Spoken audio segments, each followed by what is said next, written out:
اعوذ باللہ من الشیطان الرجیم، بسم اللہ الرحمن الرحیم۔ سورہ الفاتحہ۔ سورہ فاتحہ مکی سورہ ہے اور اس میں 7 آیتیں ہیں، ٹھیک ہے۔ تو بسم اللہ الرحمن الرحیم، ہم قرآن پڑھنے سے پہلے اعوذ باللہ من الشیطان الرجیم پڑھتے ہیں، اور پھر کسی سورہ کو شروع کرنے سے پہلے بسم اللہ الرحمن الرحیم پڑھتے ہیں۔ تو جس کا ترجمہ شروع کرتا ہوں، اللہ تعالیٰ کے نام سے جو بڑا مہربان نہایت رحم والا ہے۔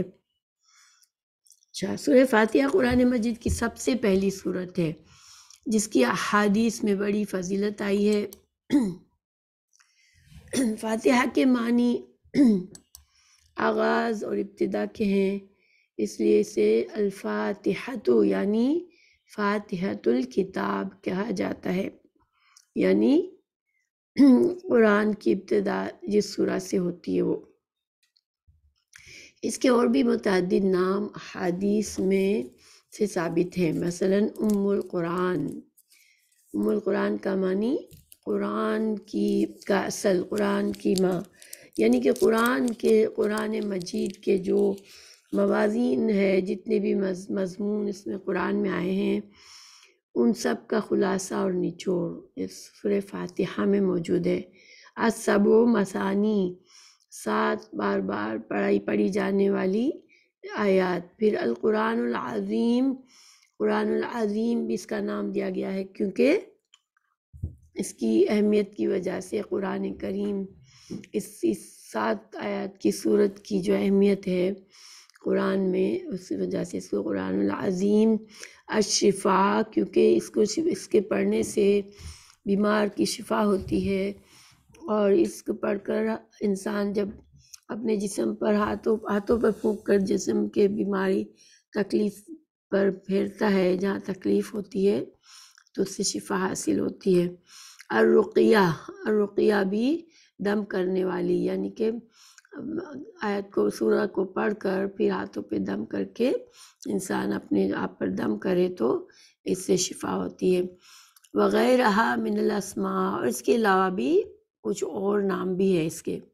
اس کا ایک اہم نام الصلاۃ بھی ہے، جیسا کہ ایک حدیث قدسی میں ہے، اللہ تعالیٰ نے فرمایا قسمت الصلاۃ بینی و بین عبدی۔ یہ حدیث صحیح مسلم میں ہے، کتاب الصلاۃ میں، جس کا ترجمہ ہے میں نے صلاۃ یعنی نماز کو اپنے اور اپنے بندے کے درمیان تقسیم کر دیا ہے۔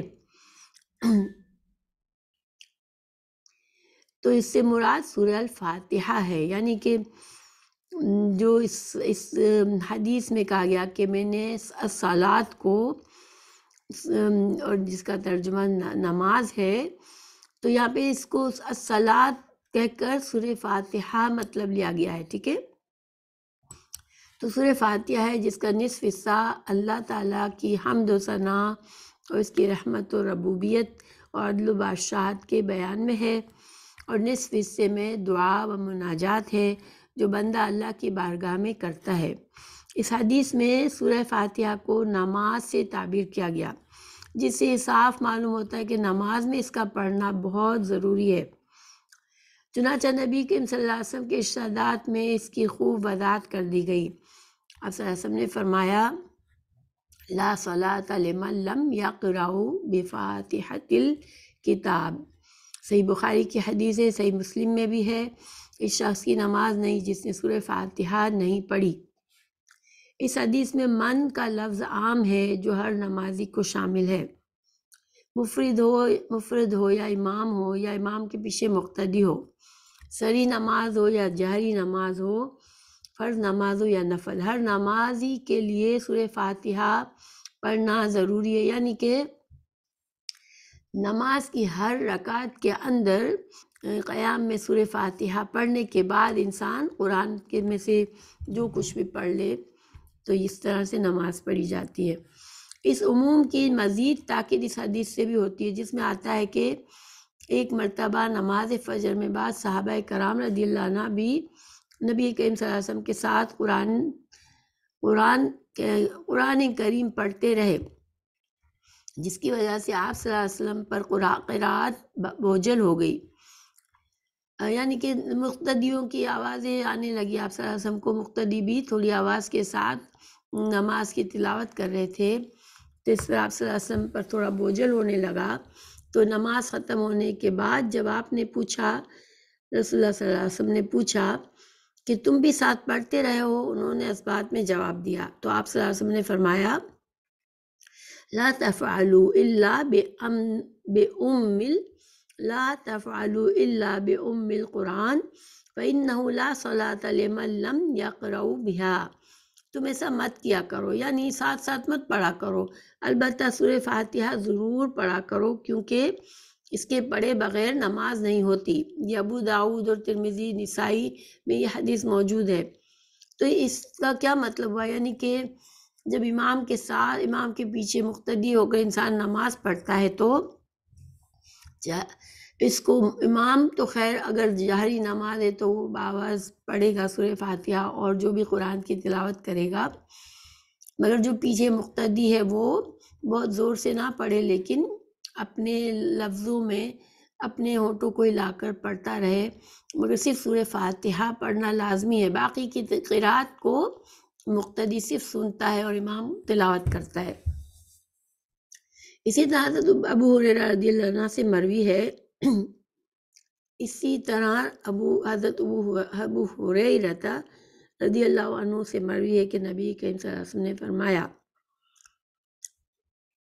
من صلی صلاۃ لم یقرأ فیہا بأم القرآن فہی خداج ثلاثا غیر تمام۔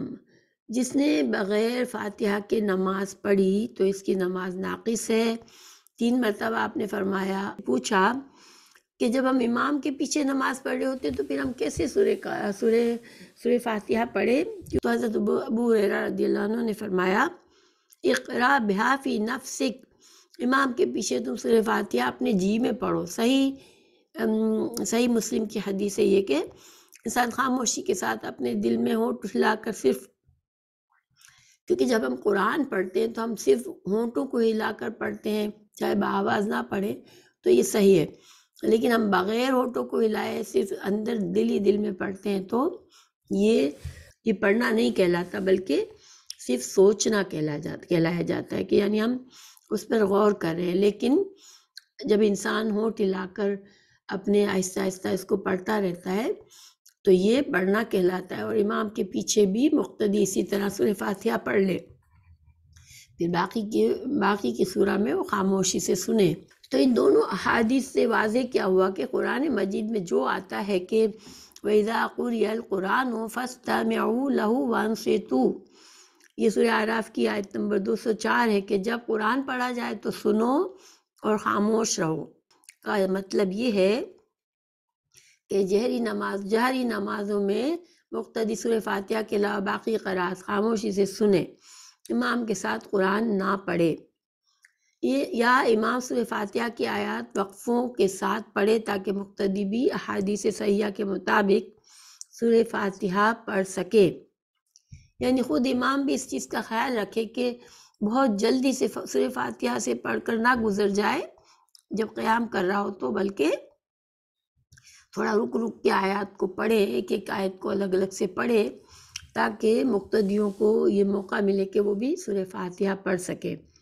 اچھا، اب دوسری بات کہ یہ سورت مکی ہے، سورہ فاتحہ مکہ میں نازل ہوئی ہے۔ مکی یا مدنی کا مطلب یہ ہے کہ جو صورتیں ہجرت 13 نبوت سے، یعنی آپ صلی اللہ علیہ وسلم کو نبوت ملنے کے بعد 13 سال آپ صلی اللہ علیہ وسلم مکہ میں رہے تھے اور پھر ہجرت کر کے مدینہ گئے تھے، تو جو مکہ کا دور تھا اس میں جو ان 13 سالوں میں جو بھی قرآن کی آیت نازل ہوئی وہ سب مکی ہیں، خواہ ان کا نزول مکہ مکرمہ میں ہوا ہو یا اس کے اطراف و جوانب میں اور ہیں، اور مدنی وہ صورتیں، یعنی کہ یہ کنڈیشن نہیں ہے مکی صورت اور مدنی ہونے کے لیے کہ آپ صلی اللہ علیہ وسلم کا مکہ میں یا مدینہ میں ہونا لازمی تھا، مگر جو دور ہے آپ کا مکہ کی زندگی کا، نبوت کے بعد کا جو مکہ میں آپ نے وقت گزارا، اس وقت کے دوران اگر آپ سفر میں بھی کہیں تھے مکہ سے باہر، لیکن اگر کوئی سورہ نازل ہوئی تو وہ مکی ہی کہلائے گی۔ اسی طرح جب آپ بعد میں مدینہ ہجرت کر کے چلے گئے تو اس دوران اگر آپ پھر حج کرنے کے لیے، حجۃ الوداع کے لیے یا عمرہ کے لیے مکہ آئے بھی، اب مکہ تشریف لائے، تو بھی مکہ میں جو صورت اس وقت نازل ہوئی جو آپ صلی اللہ علیہ وسلم کی ہجرت کے بعد کے وقت میں ہوئی تھی تو وہ مدنی ہی کہلائے گی، ٹھیک ہے۔ اچھا، اب بسم اللہ کی بابت اختلاف۔ جو بسم اللہ الرحمن الرحیم پڑھتے ہیں ہم، ویسے تو قرآن کی ہر صورت سے پہلے پڑھتے ہیں، لیکن اس میں علماء نے کچھ باتیں کی ہے تو اس کو ہم سمجھ لیتے ہیں۔ بسم اللہ کی بابت اختلاف ہے کہ آیا یہ ہر صورت کی مستقل آیت ہے یا ہر صورت کی آیت کا حصہ ہے، یا یہ صرف سورہ فاتحہ کی ایک آیت ہے، یا یہ کسی بھی صورت کی مستقل آیت نہیں ہے، اسے صرف دوسری صورتوں سے ممتاز کرنے کے لیے ہر صورت کے آغاز میں لکھا جاتا ہے۔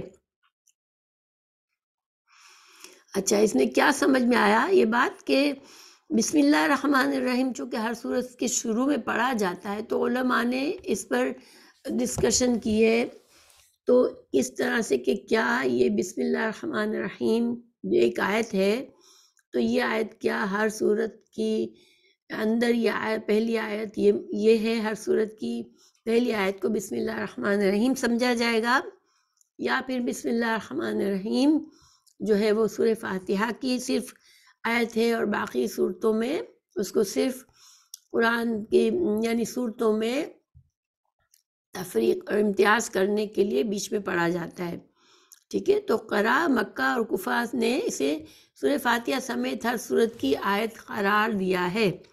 تو ان علماء نے کیا کہا، جو قرائے مکہ اور کوفہ کہلاتے ہیں، کہ وہ کہتے ہیں کہ ہر صورت کے قرآن کی ہر صورت کے پہلے جو بسم اللہ الرحمن الرحیم ہے وہ ایک آیت ہے جو کہ ہر صورت سے اس کا تعلق ہے، یعنی ہر صورت کی پہلی آیت ہی بسم اللہ الرحمن الرحیم ہے، جبکہ قرآن مدینہ، بصرہ اور شام نے اسے کسی بھی صورت کی آیت تسلیم نہیں کیا سوائے سورہ نمل کی آیت 30 کے، کہ اس میں بالاتفاق بسم اللہ اس کا جز ہے، کیونکہ سورہ نمل کی آیت نمبر 30 میں بسم اللہ الرحمن الرحیم ایک آیت کے طور پر آیا ہے، تو صرف اسی سورہ کا جز ہے بسم اللہ الرحمن الرحیم، اور باقی صورتوں میں صرف ایسے ہی چونکہ اس کا حکم دیا گیا ہے ہمیں کہ ہر صورت کے شروع میں پڑھا جائے تو ہم پڑھتے ہیں۔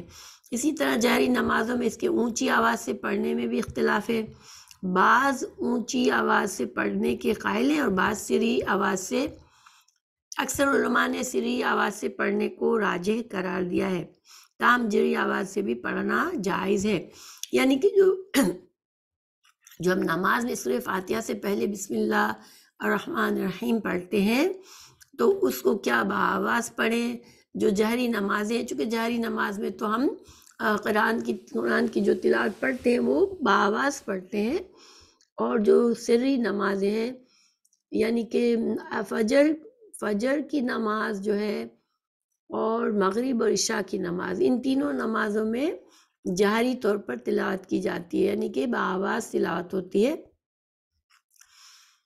تو اس میں کچھ علماء نے کہا کہ بسم اللہ الرحمن الرحیم بھی بآواز پڑھیں گے، پھر سورہ فاتحہ بھی بآواز پڑھیں گے، لیکن کچھ نے کہا نہیں، بسم اللہ الرحمن الرحیم خاموشی سے پڑھیں گے، پھر الحمدللہ سے ہم قرات شروع کریں گے۔ تو یہ دو طرح کی رائے پائی جاتی ہے۔ اچھا، بسم اللہ کے آغاز میں اقرا، ابدعو یا اتلو محذوف ہے، یعنی اللہ کے نام سے پڑھنا، یا شروع کرتا ہوں یا تلاوت کرتا ہوں، ہر اہم کام کے شروع کرنے سے پہلے بسم اللہ پڑھنے کی تاکید کی گئی ہے۔ تو گویا جب ہم بسم اللہ الرحمن الرحیم پڑھتے ہیں تو لفظ بسم اللہ کے صرف ترجمہ اتنا ہوتا ہے کہ اللہ کے نام کے ساتھ۔ تو اب یہ جو ہم کچھ بھی کام کرتے ہیں، پھر ہم کچھ بھی کام کر رہے ہوتے ہیں تو ہم کہتے ہیں بسم اللہ، کھانے سے پہلے بسم اللہ، تو وضو سے پہلے بسم اللہ، تو جب ہم یہ کہہ رہے ہوتے ہیں بسم اللہ تو ایک لفظ محذوف ہوتا ہے. یہ عربی زبان کا ایک اسلوب ہے کہ بعض الفاظ کو لفظوں میں نہیں لکھا جاتا کیونکہ بہت ہی واضح ہوتا ہے ان کا معنی کہ ہاں یہاں پر یہ لفظ موجود ہے. تو جیسے کہ میں اگر قرآن پڑھنے لگتی ہوں، میں کہتی ہوں بسم اللہ، تو میں کہتی ہوں اقرأوا بسم اللہ، میں پڑھتی ہوں بسم اللہ، اللہ کے نام کے ساتھ. ابدأ بسم اللہ، میں شروع کرتی ہوں اللہ کے نام کے ساتھ. اتلو بسم اللہ، میں تلاوت کرتی ہوں اللہ کے نام کے ساتھ. تو یہ ترجمہ کیا جاتا ہے. ٹھیک ہے. چنانچہ حکم دیا گیا کہ کھانا کھانے، ذبح کرنے، وضو اور جماع سے پہلے بسم اللہ پڑھو. تاہم قرآن کریم کی تلاوت کے وقت بسم اللہ الرحمن الرحیم سے پہلے اعوذ باللہ من الشیطان الرجیم پڑھنا بھی ضروری ہے. اور یہ اعوذ باللہ من الشیطان الرجیم پڑھنے کی کہاں سے ہمیں پتہ چلتا ہے؟ یہ سورہ نحل کی آیت نمبر 98 ہے. فَإِذَا قَرَأْتَ الْقُرْآنَ فَاسْتَعِذْ بِاللَّهِ مِنَ الشَّيْطَانِ الرَّجِيمِ. جب تم قرآن کریم پڑھنے لگو تو اللہ کے جناب میں شیطان رجیم سے پناہ مانگو. اچھا، اب ہم الحمدللہ اب دوسری آیت پر آتے ہیں. الحمدللہ رب العالمین، سب تعریف اللہ کے لیے ہے جو تمام جہانوں کا پالنے والا ہے. تو یہاں پر الحمد میں ال جو ہے وہ استغراق یا اختصاص کے لیے ہے، یعنی تمام تعریفیں اللہ کے لیے ہیں یا اس کے لیے خاص ہیں، کیونکہ تعریف کا اصل مستحق اور سزاوار صرف اللہ ہے. تو اس کا کیا مطلب ہے؟ استغراق کے لیے ہے یا اختصاص کے لیے ہے؟ دیکھیں لفظ ال کے کچھ معنی کیے گئے. ٹھیک ہے. تو جب اس میں سے جیسے تمام کا معنی بھی ہے اور ال جو ہے وہ عام چیز کو خاص بناتا ہے، تو اسی طرح ال میں کچھ معنی ہیں. ال کے ڈفرینٹ طریقے سے معنی کیے جاتے ہیں لفظ ال کے. تو الحمد حمد کے آگے ال جو آتا ہے یہ استغراق، یعنی اس میں تمام کا معنی ہے کہ تمام تعریفیں، جتنی بھی تعریفیں موجود ہیں دنیا میں، جتنی بھی تعریفیں ممکن ہیں، وہ ساری کی ساری اللہ سبحانہ تعالیٰ کے لیے ہے. یا اختصاص مطلب خاص کرنا، کہ خاص اللہ کی تعریف، یعنی اللہ کی عام تعریف نہیں. لوگوں کی جو تعریف ہم کرتے ہیں وہ حمد سے نہیں کرتے. ٹھیک ہے. حمد کا لفظ صرف اللہ کی تعریف کے لیے آتا ہے. تو اللہ کی خاص تعریف تو خصوصیت کے ساتھ کہ اللہ کی جو بھی تعریف، جو بھی صفت ہے، جو بھی اللہ سبحانہ تعالیٰ کے ایٹریبیوٹس ہیں وہ خاص ہیں، اس میں کوئی اور اس کی طرح نہیں ہے. اچھا، تو کسی کے اندر کوئی خوبی، حسن یا کمال ہے تو وہ بھی اللہ تعالیٰ کا پیدا کردہ ہے، اس لیے ہم تعریف کا مستحق بھی وہی ہے.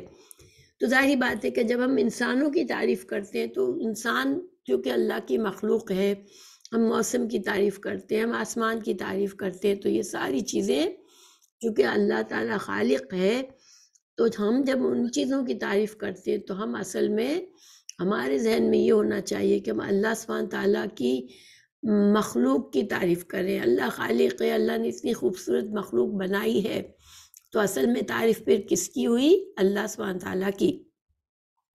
اللہ یہ اللہ کا ذاتی نام ہے. لفظ جلالہ، اللہ اس کو لفظ جلالہ کہتے ہیں.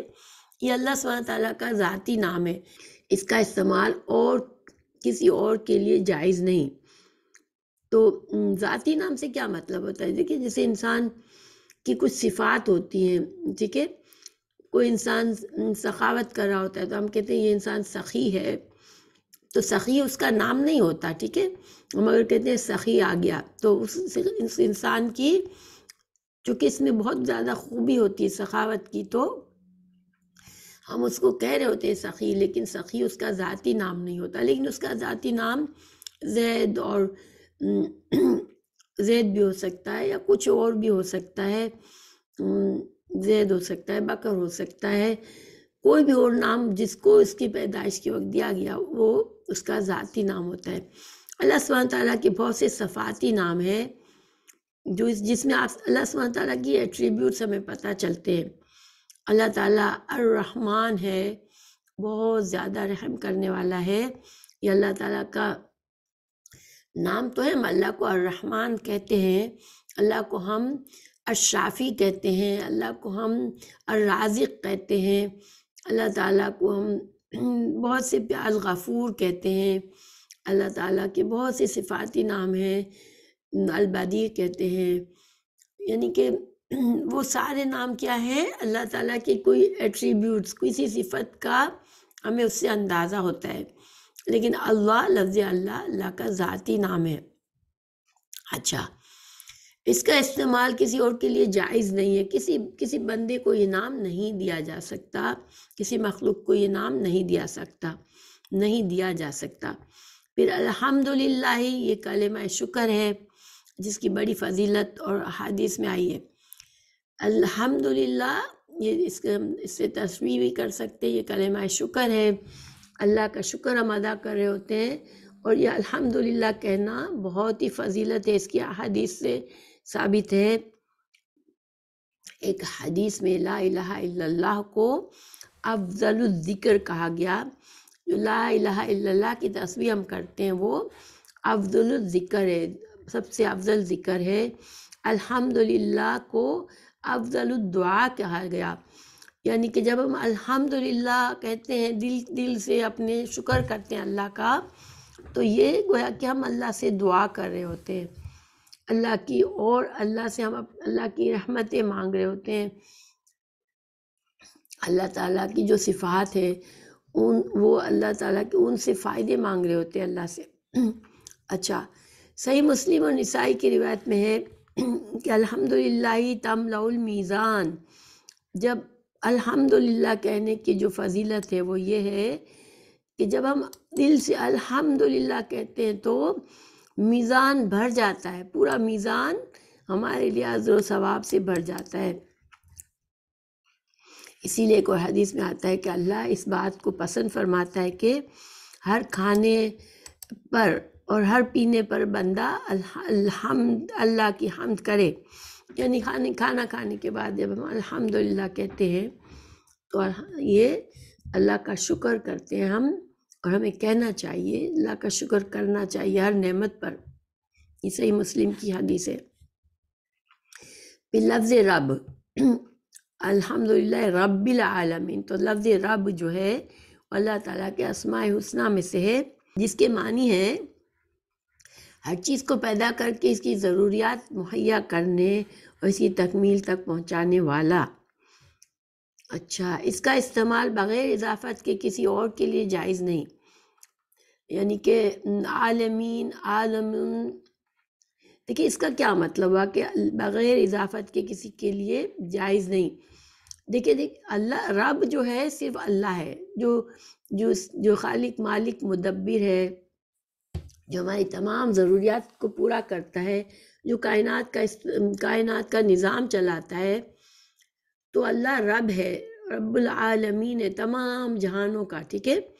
لیکن ہم عام انسانوں کے لیے کو رب نہیں کہہ سکتے صرف، بلکہ رب البیت، گھر کا مالک ہم یہ کہہ سکتے ہیں، یہ شخص گھر کا مالک ہے، عربی میں اس کو رب البیت کہا جا سکتا ہے، یا کسی اور چیز کی ملکیت کو ظاہر کرنے کے لیے اس چیز کا رب کہہ سکتے ہیں، مگر اللہ سبحانہ تعالیٰ رب العالمین ہے، اور صرف رب بھی کہنے سے کافی ہے کہ ہم جو ہے رب جب کہتے ہیں تو ہمارے دل میں اللہ سبحانہ تعالیٰ کی وہ صفات ہوتی ہیں کہ اللہ نے ہمیں پیدا کیا، اللہ ہمارا مالک ہے، ہم اس کے غلام، اس کی مخلوق ہیں، پھر اللہ تعالیٰ ہمارے تمام معاملات کا مدبر ہے، وہی تمام فیصلے کرتا ہے ہمارے بارے میں، اور ہماری جتنی ضروریات ہیں ان کا خیال وہی کرتا ہے، ہمیں جو کچھ فائدے ملتے ہیں اس دنیا کی زندگی میں وہ اللہ رب العالمین کی جانب سے ملتے ہیں، یعنی کہ جو بغیر اسباب کے جو بھی فائدے ہم کو ملتے ہیں۔ دیکھیں کہ انسان پیدا ہوتا ہے تو اس کی زندگی ملنا یہ اللہ تعالیٰ کی طرف سے ہے، پھر اس انسان کو اچھے ماں باپ ملتے ہیں، اچھا گھر ملتا ہے، اس کو رزق ملتا ہے، اس کو صلاحیتیں ملتی ہیں، یہ ساری کی ساری فائدے کی چیزیں کون دیتا ہے؟ اللہ دیتا ہے، کیونکہ وہ رب ہے، وہ نشو و نما کرتا ہے، ہماری ہم کو پالتا پوستا ہے، ہماری ضروریات پوری کرتا ہے۔ لفظ عالمین، عالم جہان کی جمع ہے، ٹھیک ہے؟ ویسے تو تمام خلائق کے مجموعے کو عالم کہتے ہیں، اسی لیے اس کی جمع نہیں لائی جاتی، لیکن یہاں اس کی ربوبیت کا کاملہ کا اظہار کے لیے عالم کی بھی جمع لائی گئی ہے، جس سے مراد مخلوقات کے الگ الگ جنسیں ہیں، مثلاً عالم، عالم جن، عالم انس، عالم ملائکہ اور عالم ہوش و طیور۔ ان تمام مخلوقات کی ضرورتیں ایک دوسرے سے قطعاً مختلف ہیں، لیکن رب العالمین سب کی ضروریات ان کے احوال اور ظروف اور طباع اور اجسام کے مطابق مہیا فرماتا ہے۔ جس چیز کی جس مخلوق کو ضرورت ہے، اللہ تعالیٰ وہ چیز اس کی ضروریات کو پورا کرتا ہے۔ پھر رحمان بر وزن فعلان اور رحیم بر وزن فاعل ہے، دونوں مبالغے کے صیغے ہیں، جس میں کثرت اور دوام کا مفہوم پایا جاتا ہے، یعنی اللہ تعالیٰ بہت رحم کرنے والا ہے، اور اس کی یہ صفت دیگر صفات کی طرح دائمی ہے۔ بعض علماء کہتے ہیں کہ رحمان میں رحیم کی نسبت زیادہ مبالغہ ہے، اس لیے رحمان الدنیا والآخرہ کہا جاتا ہے۔ دنیا میں اس کی رحمت عام ہے، جس سے بلا تخصیص کافر اور مومن سب فیض یاب ہو رہے ہیں، اور آخرت میں وہ صرف رحیم ہوگا، یعنی اس کی رحمت صرف مومنین کے لیے خاص ہوگی۔ اللہم اجعلنا منہم۔ تو یہ مختلف علماء نے الرحمن اور الرحیم کے بارے میں مختلف اپنی رائے دی ہے۔ یہ دونوں لفظ رحمہ سے بنے ہوئے ہیں، صرف ان کی بناوٹ یا وزن الگ ہے، اور عربی زبان میں جو بناوٹ یا وزن ہوتا ہے کسی لفظ کا، اس کی اپنی صفات ہوتی ہے۔ تو الرحمن میں بہت مبالغہ ہے، الرحیم میں ہمیشگی ہے، تو اس وجہ سے علماء نے اس کے بارے میں یہ کہا کہ رحیم آخرت میں اللہ تعالیٰ صرف چونکہ مسلمانوں کے لیے اللہ کی رحمت ہوگی، نافرمانوں کے لیے نہیں ہوگی، جو لوگ جہنم میں جائیں گے ان کے لیے نہیں ہوگی، جو اللہ کے نافرمان کافر ہوں گے، مومن نہیں ہوں گے، ان کے لیے اللہ کی رحمت نہیں ہوگی۔ اچھا، پھر دنیا میں بھی اگرچہ مکافات عمل کا سلسلہ ایک حد تک جاری رہتا ہے، مکافات عمل سے مطلب یہ کہ انسان برا کرتا ہے تو برا نتیجہ نکلتا ہے، اچھا کرتا ہے تو اچھا نتیجہ نکلتا ہے، لیکن دنیا میں مکمل ظہور نہیں ہوتا اس کا، ٹھیک ہے؟ بعض اوقات انسان ایک بہت برا انسان ہوتا ہے، ساری زندگی برا کر کے بھی وہ اپنی زندگی مزے سے جیتا ہے، اس کو کوئی پکڑنے والا نہیں ہوتا، اور ایک انسان بہت ہی نیک ہوتا ہے لیکن وہ ساری زندگی مصائب کا مقابلہ کرتا ہے۔ تو یہ دنیا میں یہ چیز ممکن ہے، دنیا میں ہر چیز جزا اور سزا فوراً نہیں مل جاتی، تاہم ملتی بھی ہے، یعنی کہ دنیا میں بعض برے اعمال کی سزا دنیا میں بھی مل جاتی ہے، اور بعض نیکیوں کا ہم اجر و فائدہ دنیا میں بھی دیکھتے ہیں، لیکن ہر چیز کا نہیں حساب کتاب دنیا میں نہیں ہے، اس کا مکمل ظہور آخرت میں ہوگا۔ اللہ تعالیٰ ہر شخص کو اس کے اچھے یا برے اعمال کے مطابق مکمل جزا اور سزا دے گا۔ اسی طرح دنیا میں عارضی طور پر اور بھی کئی لوگوں کے پاس تحت الاسباب اختیارات ہوتے ہیں، لیکن آخرت میں تمام اختیارات کا مالک صرف اور صرف اللہ تعالیٰ ہی ہے، اسی لیے مالک یوم الدین کہا گیا۔ تو مالک یوم الدین یعنی بادشاہ، اس دن صرف بادشاہت صرف اللہ ہی کی ہوگی، وہی ایک اکیلا مالک ہوگا۔ دنیا میں اللہ تعالیٰ بناتا ہے، اختیارات دیتا ہے لوگوں کو، ملکیت دیتا ہے، بادشاہت دیتا ہے، مگر وہ سب اللہ کی دین ہوتی ہے، اور ہر چیز کا ایک وقت مقرر ہوتا ہے، مگر اللہ سبحانہ تعالیٰ کی بادشاہت جو ہے وہ ہمیشہ کے لیے ہے، اور کامل بادشاہت ہے، اور آخرت میں یہ چیز بندوں پر واضح بھی ہو جائے گی کہ صرف اور صرف اللہ ہی کی ملکیت ہے، ہم سب اور ہر چیز، تمام مخلوق صرف اللہ کے اختیار میں ہے۔ تو اس روز اللہ فرمائے گا لمن الملک اليوم، آج کس کی بادشاہت ہے؟ پھر وہی جواب دے گا للہ واحد القہار، کہ صرف ایک غالب اللہ کے لیے ہے۔ یوم لا تملک نفس لنفس شیئا والامر یومئذ للہ۔ سورہ الانفطار کی آیت ہے یہ کہ اس دن کوئی ہستی کسی کے لیے آخر اختیار نہیں رکھے گی، سارا معاملہ اللہ کے ہاتھ میں ہوگا، یہ ہوگا جزا کا دن۔ پھر ایاک نعبد و ایاک نستعین، ہم صرف تیری ہی عبادت کرتے ہیں اور صرف تجھ ہی سے مدد چاہتے ہیں۔ تو عبادت کے معنی کیا ہے؟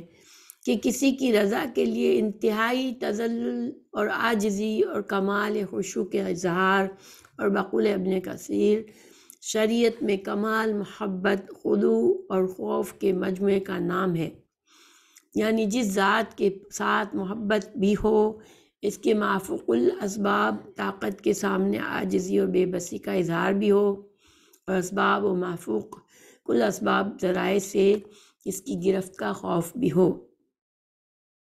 اچھا، اس کا کیا مطلب ہے؟ دیکھیں، عبادت ہم اللہ سے کہہ رہے ہیں اللہ ہم صرف تیری ہی عبادت کرتے ہیں، تو ہم اللہ تعالیٰ سے کیا کہہ رہے ہوتے ہیں کہ اللہ ہم صرف تیرے ہی فرما بردار ہیں۔ اللہ کے سامنے اپنے آپ کو بالکل عاجز اور بے بس ذلیل، یعنی کہ بالکل ہی ایک ذرے کی بھی کوئی حیثیت نہیں ہے ہماری، ہم مکمل طور پر اللہ کے آگے جھکے ہوئے ہیں، اللہ کے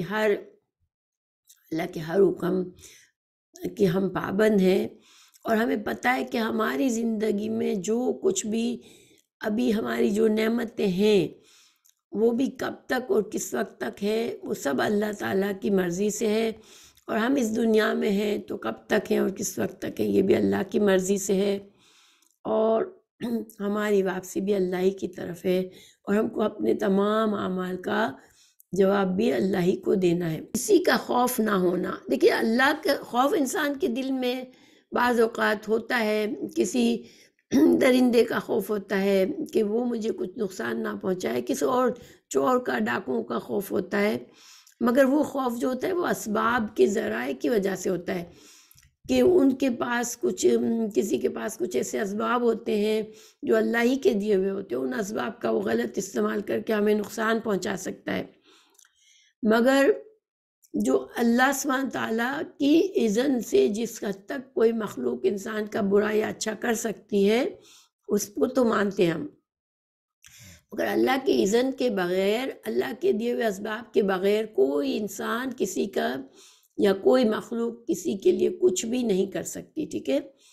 تو یہ جب ہم کہتے ہیں نعبدو کا و نستعینو کا، تو یہ ہم تیری عبادت کرتے ہیں، تجھ سے مدد چاہتے ہیں، یہ عربی کے میں اس طرح سے کہا جاتا ہے نعبدو کا و نستعینو کا۔ لیکن اللہ تعالیٰ نے یہاں مفعول کو فعل پر مقدم کیا، یعنی ایاک نعبدو، ہم صرف تیری ہی عبادت کرتے، یعنی ایاکا کو پہلے لگا کر نعبدو کا کے بجائے ایاک نعبدو فرمایا، اور یا نستعینو کا کے بجائے ایاک نستعینو کہا، تو اس سے مقصد میں اختصاص پیدا ہو گیا، یعنی ہم تیری ہی عبادت کرتے ہیں اور تجھ ہی سے مدد چاہتے ہیں۔ نہ عبادت اللہ کے سوا کسی اور کی جائز ہے، نہ استعانت بھی کسی اور سے جائز ہے۔ ان الفاظ میں سے شرک کا سد باب کر دیا گیا، حالانکہ اسباب کے ماتحت ایک دوسرے کی مدد کرنا یہ شرک نہیں ہے۔ اس ساری بات کا کیا مطلب ہے کہ یعنی کہ اگر دنیا میں بعض اوقات بعض لوگ دوسروں کی مدد کر سکتے ہیں، مگر وہ کیوں مدد کر سکتے ہیں؟ کیونکہ اللہ نے ان کو اسباب دیے ہوئے ہوتے ہیں، تو ان اسباب کو استعمال کر کے ان خاصیتوں کو، صلاحیتوں کو استعمال کر کے وہ دوسروں کی مدد کر سکتے ہیں، اور ہم اس سے مانگ بھی سکتے ہیں، جب تک کہ ہمارے دل میں یہ نہ ہو کہ بس اسباب کے بغیر بھی کوئی انسان ہماری مدد کر سکتا ہے. یعنی مثال کے طور پر جن چیزوں میں انسان کو دوسرے انسانوں کے لیے اسباب نہیں ہے، کسی کو اولاد دینا، کسی بے اولاد کو اولاد دینا، اچھا بارش کا برسانا، زمین سے پودوں کا اور کھیتوں کا اگانا، یا بہت سے جانور ہیں جو پیدا کیے اللہ نے. یعنی کہ اللہ تعالیٰ کو کسی سبب کی ضرورت نہیں ہے. اللہ تعالیٰ کچھ نہیں ہوتا، اس کو کون سے فیکون کر سکتا ہے کہ ہو جا تو چیز ہو جاتی ہے. مگر بندوں کی جو قوت اور کسی کی مدد کرنے کی صلاحیت ہوتی ہے وہ صرف اللہ کے اذن سے اور اللہ کی دی ہوئی صلاحیتوں سے ہوتی ہے. اچھا، تو یہ اللہ کا بنایا ہوا نظام ہے جس میں سارے کام ظاہری اسباب کے مطابق ہی ہوتے ہیں. حتیٰ کہ انبیاء بھی انسانوں کی مدد حاصل کرتے ہیں. حضرت عیسیٰ علیہ السلام نے فرمایا من انصاری اللہ، الصف سورہ الصف میں حضرت عیسیٰ علیہ السلام نے یہ فرمایا کہ اللہ کے دین کے لیے کون میرا مددگار ہے. اللہ تعالیٰ نے اہل ایمان کو فرمایا تعاونوا علی البر والتقوی، کہ تم نیکی اور تقوی کے کاموں میں ایک دوسرے کی مدد کرو. سورہ مائدہ کی آیت نمبر 2 ہے. تو ظاہر بات ہے کہ تعاون ممنوع ہے، نہ شرک ہے. یعنی کہ ایسا تعاون انسان ایک دوسرے کے لیے کر سکتا ہے اور وہ مانگ بھی سکتا ہے ایک دوسرے سے یہ تعاون، بلکہ مطلوب اور محمود ہے کہ انسان اچھے کاموں میں دوسروں کو شامل کرے. تو یہ اچھی بات ہے. اس کا اصلاحی شرک سے کیا تعلق؟ شرک تو یہ ہے کہ ایسے شخص کی سے مدد طلب کی جائے جو ظاہری اسباب کے لحاظ سے مدد نہ کر سکتا ہو، جیسے کسی فوت شدہ شخص کو مدد کے لیے پکارنا، اس کو مشکل کشا حاجت روا سمجھنا، اس کو نافع و دار اور باور کرنا، اور دور و نزدیک سے ہر ایک کی فریاد سننے کی صلاحیت سے بہراور تسلیم کرنا. اس کا نام ہے مافوق الاسباب طریقے سے مدد طلب کرنا. تو یعنی یہ جو اوپر ہم نے باتیں کی تو 4 یہ چیزیں ہیں جو شرک ہے، کہ کسی مرے ہوئے انسان کی مدد کی امید رکھنا کہ وہ ہماری مدد کرے گا یا ہماری پکار سنے گا، کسی اور ہستی کو اللہ کے سوا مشکل کشا سمجھنا، حاجت روا سمجھنا اور ہمارے نفع نقصان کا مالک سمجھنا، تو یہ جو ہے یہ شرک ہے. اسے خدائی صفات سے متصف ماننا، اسی کے نام شرک، اس کا نام شرک ہے، جو بدقسمتی سے محبت اولیاء کے نام پر مسلمان ملکوں میں عام ہے. اللہ ہمیں اس سے بچائے. یعنی بہت سے علماء کرام اس دنیا سے رخصت ہو گئے، اور جو زندہ بھی ہیں بعض اوقات ان کی محبت میں ان کے پیروکار بہت غلو کرتے ہیں، ان کو انسانیت کے رتبے سے بڑھا کر کچھ اور سمجھنے لگتے ہیں. تو یہ جو ہے وہ شرک ہے. اچھا، اب آگے ہے توحید کی 3 قسمیں.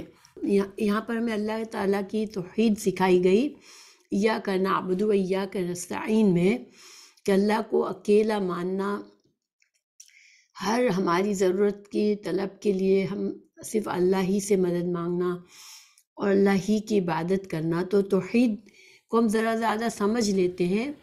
توحید کی 3 قسمیں ہوتی ہیں. اس موقع پر مناسب معلوم ہوتا ہے کہ توحید کے 3 اہم اقسام کو سمجھ لیا جائے.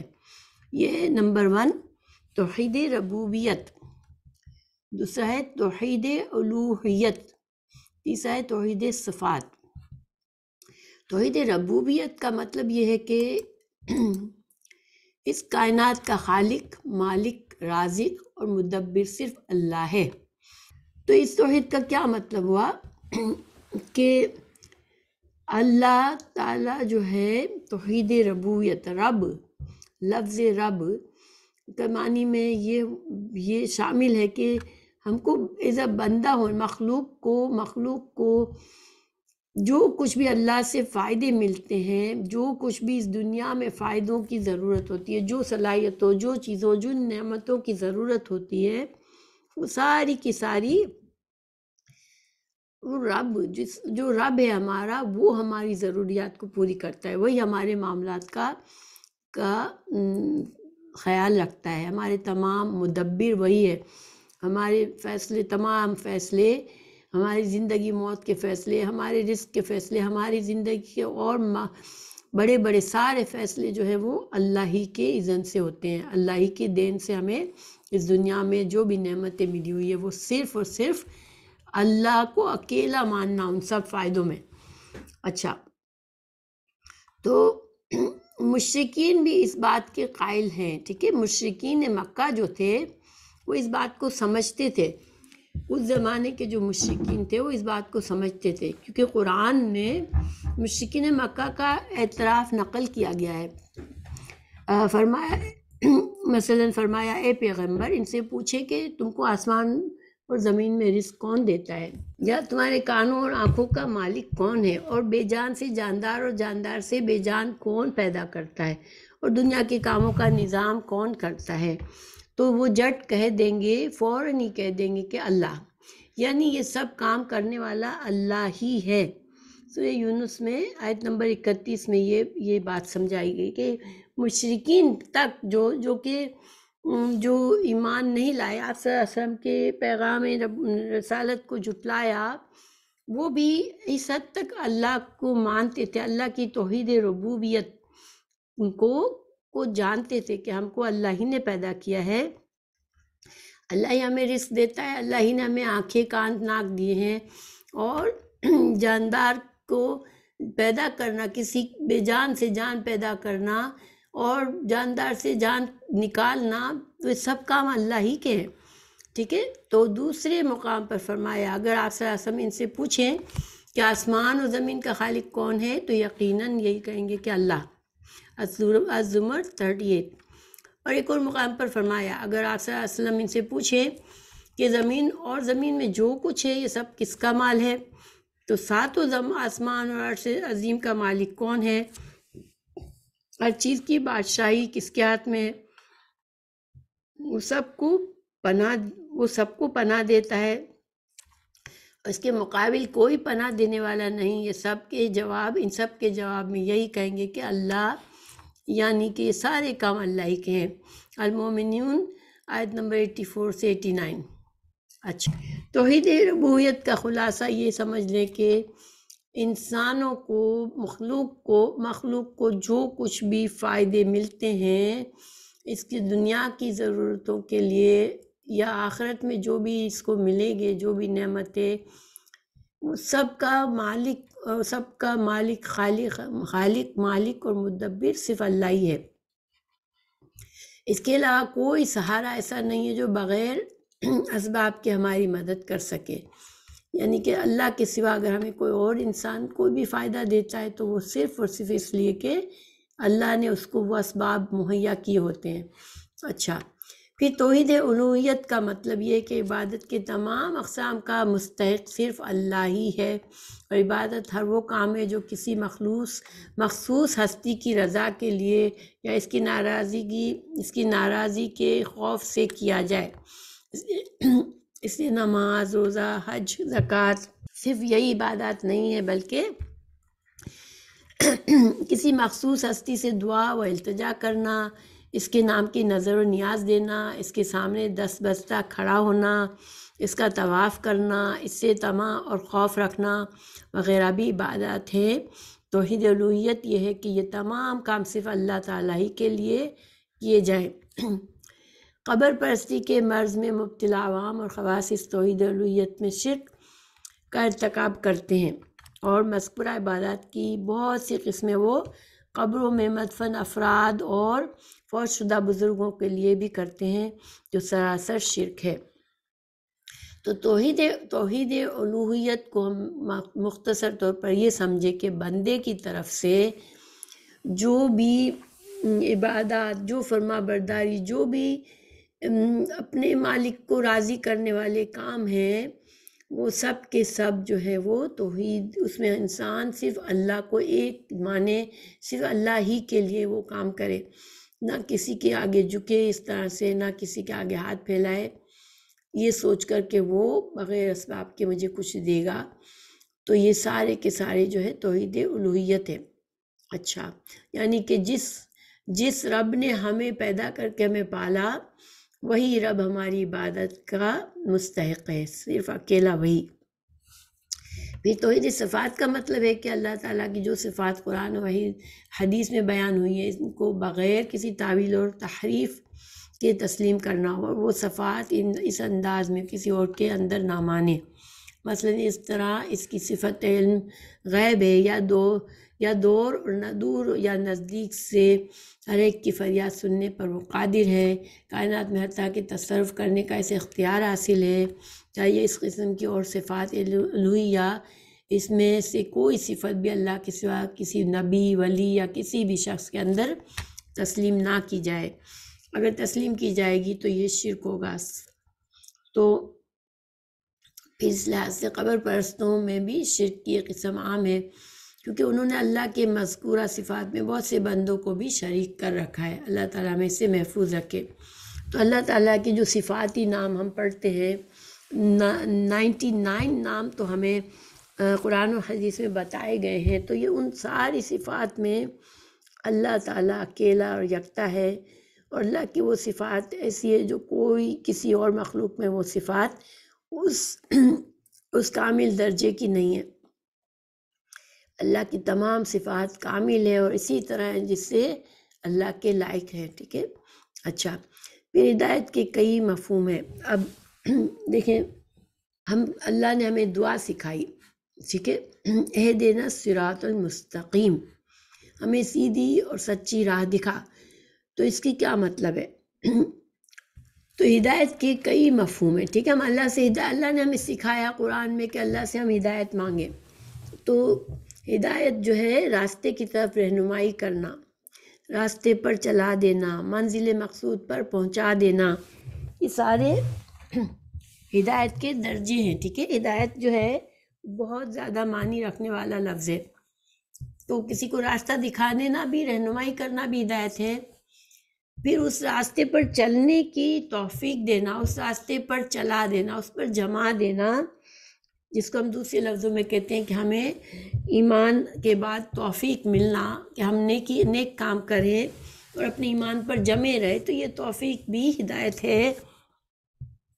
اور منزل مقصود یعنی کہ انسان کی زندگی کا کیا مقصد ہے کہ اللہ کو وہ راضی کرے، جب اس دنیا سے رخصت ہو تو اس حال میں رخصت ہو کہ اللہ اس سے راضی ہو، اور وہ اللہ تعالیٰ اپنی رحمت، اپنی جنت میں اس بندے کو داخل کر دے، تو وہ بھی ہدایت کا سب سے بڑا درجہ ہے کہ اب بندے نے ہدایت کے سارے درجے عبور کیے اور جنت میں پہنچ گیا۔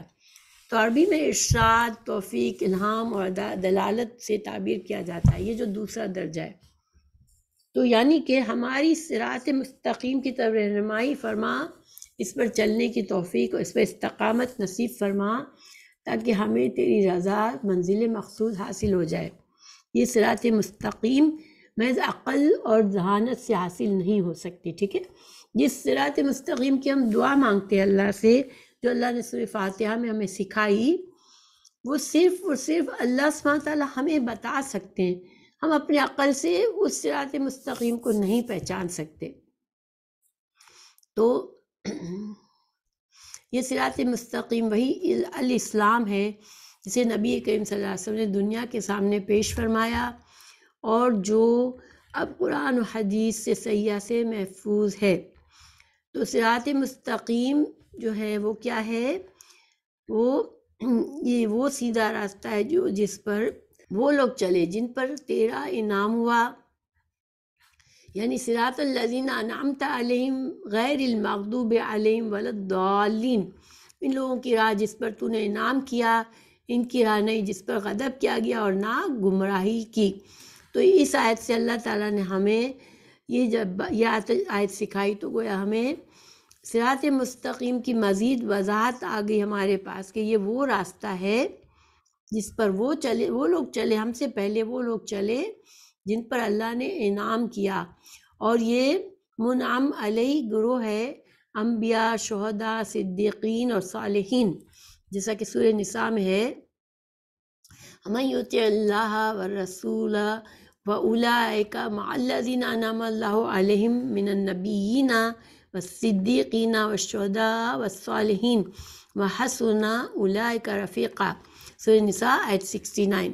اور جو لوگ اللہ کے اس رسول کی اطاعت کرتے ہیں وہ قیامت کے روز ان لوگوں کے ساتھ ہوں گے جن پر اللہ نے انعام کیا، یعنی انبیاء، صدیقین، شہداء اور صالحین، اور ان لوگوں کی رفاقت بہت ہی خوب ہے۔ اور اس آیت میں یہ بھی واضح کر دی گئی کہ یہ بات واضح کر دی گئی کہ انعام یافتہ لوگوں کا یہ راستہ اطاعت الہی اور اطاعت رسول صلی اللہ علیہ وسلم ہی کا راستہ ہے، نہ کہ کوئی اور راستہ۔ تو ٹھیک ہے، اب اللہ تعالیٰ نے ہمیں چونکہ دعا سکھائی ہے، ہدایت مانگنے کے لیے ہمیں کہا گیا ہے کہ ہم اللہ سے اہدنا الصراط المستقیم، سیدھے راستے کہ اللہ سے ہدایت مانگے۔ تو ہدایت کا معنی بھی ہم نے سمجھ لیا کہ راستہ دکھانا، پھر توفیق دینا، اس راستے پر چلانا، اور پھر منزل مقصود یعنی کہ آخرت کی کامیابی مل جانا۔ تو یہ راستے کو ہمیں مزید وضاحت اللہ نے کیسے فرمائی کہ اللہ تعالیٰ نے مثال دے دی، انبیاء، صدیقین، شہداء اور صالحین جس راستے پر چلے، اور وہ راستہ کون سا تھا؟ اللہ کی اطاعت کا، اللہ کے رسولوں کی اطاعت کا۔ تو ہمارے پیارے رسول صلی اللہ علیہ وسلم جو دین ہمارے لیے لائے ہیں، قرآن اور حدیث، اس پر چلنے والے، اخلاص کے ساتھ، پوری محنت کے ساتھ، اس پر استقامت کے ساتھ چلنے والے جو ہیں، وہ پھر ان کا انجام کس کے ساتھ ہوگا؟ کہ انبیاء کا جو انجام ہے، صدیقین، شہداء اور صالحین کا جو انجام ہے، ان کی رفاقت میں وہ انسان ہوں گے۔ اللہ تعالیٰ ہمیں ان صالحین میں، ان نیک لوگوں کی رفاقت نصیب کرے جنت فردوس میں، آمین۔ پھر بعض روایت سے ثابت ہے کہ مغضوب علیہم، جن پر اللہ کا غضب نازل ہوا، اور سے مراد یہودی، اور ضالین سے مراد جو ہے، ضالین کا مطلب ہوتا ہے گمراہ ہونا، سے مراد نصارہ ہے، عیسائی ہیں۔ یہ کہ ہمیں مثال ہمارے سامنے رکھ دی گئی کہ یہودیوں کے طریقے پر نہیں چلنا ہمیں، کہ ان کو اللہ نے بہت علم دیا، اور ان کے باوجود گمراہ ہوئے اپنے ضد اور تکبر میں، اور الضالین عیسائی جو کہ جنہوں کو پورا علم ہی نہیں حاصل ہوا، اور وہ شکوک و شبہات میں اپنے دین کو ہی پورا بگاڑ بیٹھے، اور وہ بھی گمراہ ہو گئے۔ تو ہمیں ان دونوں امتوں کے راستے پر نہ چلائے اللہ، اور ان کی گمراہیوں سے ہمیں بچائے۔ تو یہود کی بڑی گمراہی یہ تھی کہ وہ جانتے بوجھتے صحیح راستے پر نہیں چلتے تھے، آیات الہی میں تحریف اور حیلہ کرتے تھے، حضرت عزیر علیہ السلام کو ابن اللہ کہتے تھے، اپنے احبار اور رہبان کو حرام حلال کرنے کا مجاز سمجھتے تھے، یعنی علماء نے جب اس چیز کو حرام کہہ دیا اس کو حرام سمجھ لیا، جس کو انہوں نے حلال کہہ دیا اس کو حلال سمجھ لیا، اپنی طرف سے کوئی علم نہیں حاصل کیا انہوں نے۔ پھر ان کے علماء نے اپنا اس کا کاروبار بنا لیا کہ لوگوں کی مرضی کے فتوے دیتے تھے، اپنے دین کا، دنیا کا فائدہ حاصل کرتے تھے، اور اس طرح لوگ بھی گمراہ ہوتے تھے۔ نصارہ کی بڑی غلطی یہ تھی کہ انہوں نے حضرت عیسیٰ علیہ السلام کی شان میں غلو کیا، انہیں ابن اللہ اور ثالث ثلاثہ، اللہ کا بیٹا اور تین خدا میں سے ایک قرار دیا۔ تو پھر اب امت مسلمہ کو اللہ نے سکھایا کہ تمہیں ان دونوں کے طریقوں کو دیکھنا ہے، سمجھنا ہے، مگر اس سے عبرت حاصل کرنی ہے، ان کے راستے، ان کے طریقے سے ہمیں بچنا ہے۔ مگر امت مسلمہ میں بھی بہت سی ایسی گمراہیاں آ چکی ہیں، اور یہی وجہ ہے کہ آج امت مسلمہ بھی دنیا میں ذلیل اور رسوا ہو رہی ہے، کیونکہ جو بھی اللہ کی چنی ہوئی امت ہوتی ہے وہ اگر بھٹک جاتی ہے تو پھر وہ گمراہی کی طرف چلی جاتی ہے اور ذلیل اور رسوا ہوتی ہے۔ اللہ تعالیٰ اس گڑھے سے ہمیں نکالے، اور ہمیں اللہ تعالیٰ صحیح دین پر چلنے والا بنائے، امت مسلمہ کو پھر سے یکجا کر دے حق کے دین حق پر، اور دین حق اسلام کو اللہ تعالیٰ سر بلندی عطا کرے۔ تو سورہ فاتحہ کے آخر میں آمین کہنے کی نبی کریم صلی اللہ علیہ وسلم نے بڑی تاکید فرمائی اور فضیلت بتائی ہے، اس لیے امام اور مقتدی ہر ایک کو آمین کہنی چاہیے۔ نبی کریم صلی اللہ علیہ وسلم جہری نمازوں میں اونچی آواز میں آمین کہا کرتے تھے، اور صحابہ کرام بھی، حتیٰ کہ مسجد گونج اٹھتی تھی۔